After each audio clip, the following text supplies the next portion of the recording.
El Ecuador ha sido desde tiempos inmemorables un país multilingüe plurinacional. Nuestro país tiene 14 nacionalidades indígenas y el pueblo quichua agrupa a 18 comunidades, quienes han marcado hitos en la historia de la educación y lucha por sus pueblos, creando desde 1940 los primeros procesos educativos propios en sus escuelas comunitarias que seguían un modelo tradicional integrando la cultura indígena y trabajo de la tierra. Frente a la demanda educativa intercultural, en el 2005 Ecuador firma la Declaración del Milenio junto con 147 países. El documento contiene las metas de desarrollo del milenio a cumplirse hasta el 2015 y se pone en marcha una revolución educativa con el gobierno de Rafael Correa en el 2007. Cada nacionalidad indígena tendría una unidad educativa guardiana de la lengua que asegure una educación completa de calidad, respetando e incentivando el aprendizaje de la cultura indígena hasta el 2017.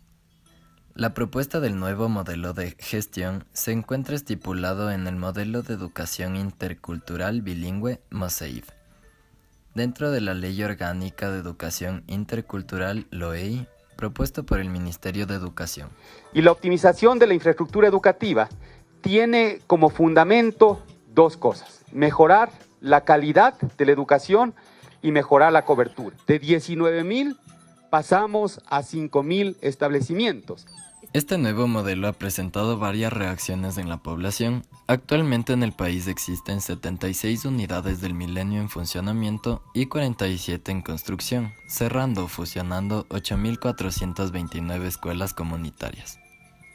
En la investigación realizada en la zona Sierra Centro, conformada por las provincias de Tungurahua, Chimborazo y Cotopaxi, existen 9 escuelas del milenio funcionando y 4 en construcción.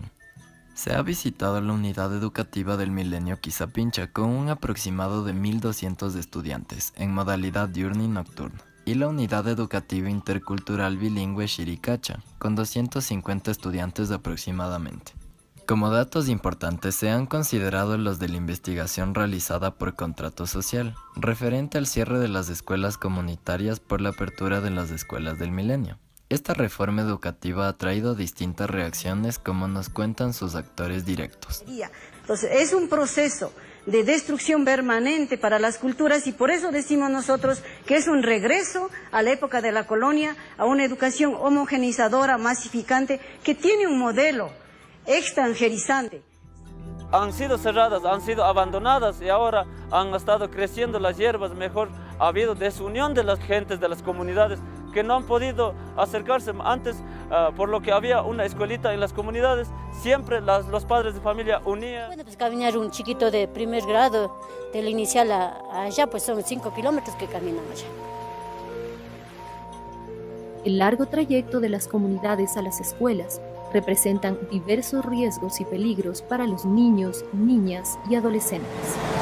En cada escuela teníamos máximo 4 computadoras, 5 computadoras, donde cada computador estaba al servicio para 5, 6 o 7 estudiantes, dependiendo también de cada establecimiento educativo. Pero aquí en el milenio, una computadora para cada estudiante. Entonces, eso es una buena ventaja. No teníamos allá en las escuelitas comunitarias del internet, acá lo tenemos. No teníamos laboratorios de química, no teníamos implementos para realizar prácticas, por ejemplo, microscopios y todo eso. Hoy, aquí en el milenio, se nos ha permitido eso. Aquí nos sentimos bien porque con el tiempo tuvimos unos buenos profesores que nos enseñan muy bien y estamos aprendiendo varias cosas aquí, como la cultura, cómo rescatar la cultura, aprender nuestra propia idioma que era nativa entre nuestros abuelitos. Es así que por un lado encontramos un proyecto de educación occidental que conlleva una desunión y afectación identitaria a nivel comunitario, debido a la salida de los miembros más jóvenes de la comunidad hacia las escuelas del milenio. Y por otro lado, una reforma educativa que trae beneficios en tecnología, docentes capacitados y asignados a un solo curso y gratuidad de servicios como uniformes, libros y laboratorios. Teniendo en cuenta estas posturas, encontramos varias inconsistencias. Por una parte, funcionarios del Ministerio de Educación comentan que los docentes son capacitados permanentemente. Sin embargo, en la misma escuela del milenio, un docente nos comenta lo contrario. Aquí se tiene la infraestructura, la tecnología y tanto, y los docentes no están como para abordar en un 100%, explotar todo. Entonces, Otra inconsistencia es referente a la ideología, cómo las escuelas del milenio buscan preservar la cultura y cosmovisión indígena, pero expertos en psicología comunitaria nos dan su punto de vista. Entonces, no veo que haya una búsqueda de un cambio de educación, sino más bien lo que se busca, nuevamente lo que decía, es una homogenización que busca que todos seamos iguales y que de alguna manera incluir ciertas lógicas ideológicas y de pensamiento. Referente a la infraestructura, muchas escuelas están equipadas con todos los servicios y se manifiesta que se brindará a todos lo mismo. A pesar de este ofrecimiento, nos encontramos con esta realidad. ¿Cuál sería? Allá no había muchos alumnos, pero hay Escuela Milenio equipado. Pero aquí es viceversa. Aquí hay alumnos, ni internet no tengo. En este sentido, una de las mayores quejas de los actores directos ha girado en torno al transporte, de la cual existe información ambivalente. Para unos estos no significa un problema y para otros es un gran limitante.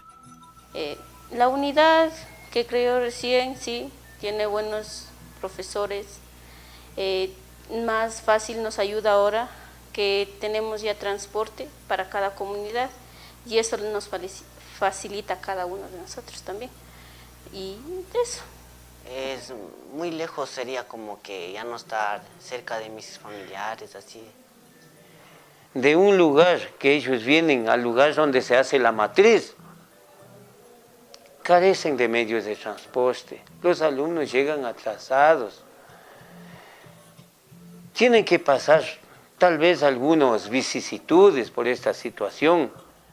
Sin embargo, todo esto depende del contexto geográfico de cada comunidad y el tiempo de funcionamiento del proyecto. ¿Pero la educación involucra solo al mentor y al aprendiz? No, es más complejo, ya que su eje transversal es la política. Después de la investigación realizada, es evidente que tanto el oficialismo y opositores quieren sobresalir en este conflicto. Ha hecho mucho en esta década ganada, pero si hubiera tenido que hacer una sola cosa, esa única cosa hubiese sido la revolución educativa. Sin revolución en educación, no hay revolución ciudadana, no hay democracia, no hay nada, compañeros. Movimientos indígenas como la Conalle, Pachacutic y Ecuarunari han mostrado su perspectiva. ¿Qué también nos ha hecho la política al movimiento indígena? ¿En dónde quedó la agenda reivindicativa, sobre todo de la tierra, del idioma, de la cultura, de la identidad? Son temas que no pueden perder en el escenario político. Entonces ahí comienzan los actores políticos, ya no son los líderes comunitarios sanos defendiendo su unidad educativa, ni los padres de familia defendiendo el bienestar de sus niños o sus economías, no. Ahí ya se transforma el político molestando a un proceso de transformación de la educación por temas ideológicos. Sin embargo, todos los actores concuerdan en que su fin último debe ser la preservación de su cultura e identidad indígena. Para la cultura, es bueno para la cultura nosotros trabajamos ahí, y los niños también trabajan, y cuando vienen estudian, salen, estudian, después vuelta, se van a ayudar a los papás, mamás, así un trabajo en cultura, sembrar, así traer hierba para las cuyes, para cualquier cosa se ayuda en campo. Porque a mí mismo casi no me gustaba el uniforme de aquí. Estamos aprendiendo varias cosas aquí, como la cultura, cómo rescatar la cultura, aprender nuestra propia idioma que era nativa entre nuestros abuelitos. Dicen que no debemos olvidarnos la cultura, así, mejor quieren recuperar, así. En el colegio es como si los indígenas nos sentíamos rechazados por nuestra vestimenta. Y acá ya venimos a como aprender nuestro idioma natal.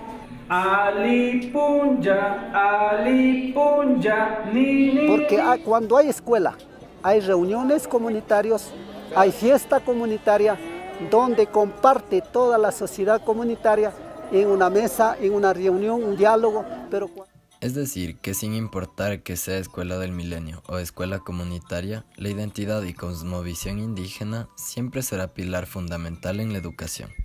Por todo esto, a las conclusiones que hemos llegado son: este conflicto es inherente al contexto de las distintas comunidades. En muchos lugares las comunidades se adaptaron rápidamente a estos cambios, gestionando sus propios medios de transporte, financiamiento y diálogo a nivel político y social.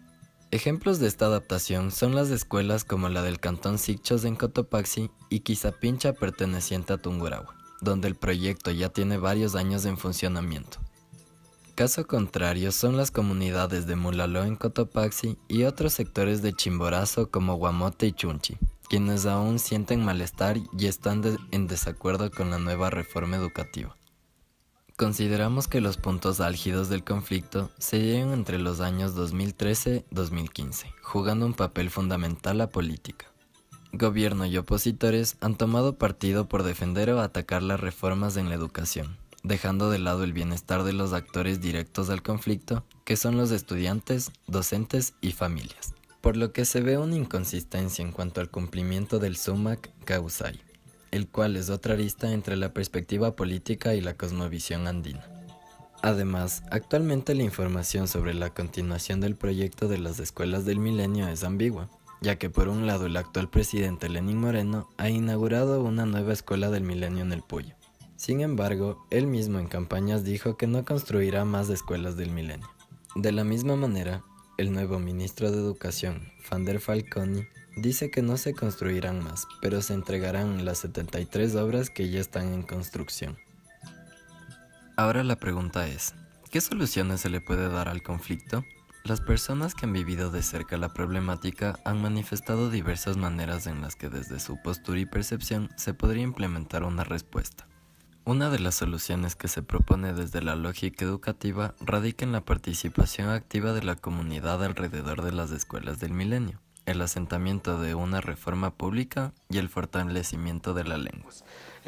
Una de las alternativas, la que nosotros optamos, fue trabajar con los presidentes de cada comunidad, que se denominan los cabildos, en mantener reuniones en cada una de las comunidades con padres de familia, los líderes y todos ellos para poder de que hagamos una familia del milenio, decimos. Hoy ya no estamos constituidos por comunidades. Yo solicitaría un centro de lenguas para Quichua. Y eso también existe. Yo he visto. Ha demostrado que hemos cambiado con un nuevo modelo de gestión, hemos cambiado muchísimo y vamos superando esas barreras. Creo que a futuro lo que se viene en realidad es ya asentar la política pública de una educación de calidad y calidez, que es lo que pretende el nuevo modelo de gestión. Eso es para mi futuro. Desde la lógica de psicología comunitaria, se propone una apertura a la negociación para realizar una evaluación de necesidades. De parte del gobierno debería haber una apertura hacia lo que dice la Constitución y aceptar una negociación con los indígenas en el sentido de ver cuáles son realmente sus necesidades. ¿Sí? Entonces, realmente prefieren ir a una escuela del milenio donde tendrían una gran educación o mantener su escuela comunitaria y recibir una educación supuestamente menor y quizá trabajar alrededor de mejorar esa educación que es muy criticada, la lógica unidocente, etcétera, ¿no? A partir de lo cual, las soluciones a las que llegamos son las siguientes. Para el seguimiento de este proyecto sería adecuado realizar un análisis a profundidad de las comunidades con profesionales capacitados para el trabajo con las mismas, tomando en cuenta las particularidades de cada una, lo que se lograría a través de la generación de una mesa de diálogo entre las partes involucradas, por lo cual se considera que el gobierno debería facilitar el cumplimiento de ciertas demandas que aún no están satisfechas en algunas comunidades, como el transporte y la tecnología, y que por otro lado se mantengan las ya satisfechas en otras. Para aquellas comunidades que presentan estos inconvenientes con el proyecto, como Mulaló, Guamote y Chunchi, proponemos la autoorganización de los actores directos e indirectos de la comunidad, como líderes, profesores, padres de familia y alumnos, para que puedan resolver las adversidades que se han presentado por la apertura de las escuelas del milenio.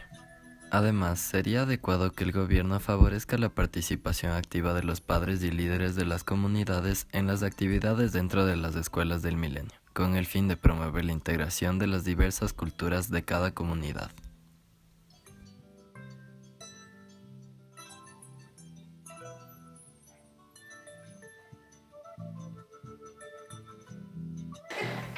Yachaykunaka, tukukunata tandachin, kuyaywan, uichiman ringapa. Yupachani tukukunata. Muchas gracias. Porque la educación nos importa. Yachayka ñukanchitami tandachin. Claro, educación es lo único que vale para todo. Yachaykuna tukuyta tandachin, porque la educación nos une. Yachaychikunashpami tukuyata ñukanchita tandanakunchikuna.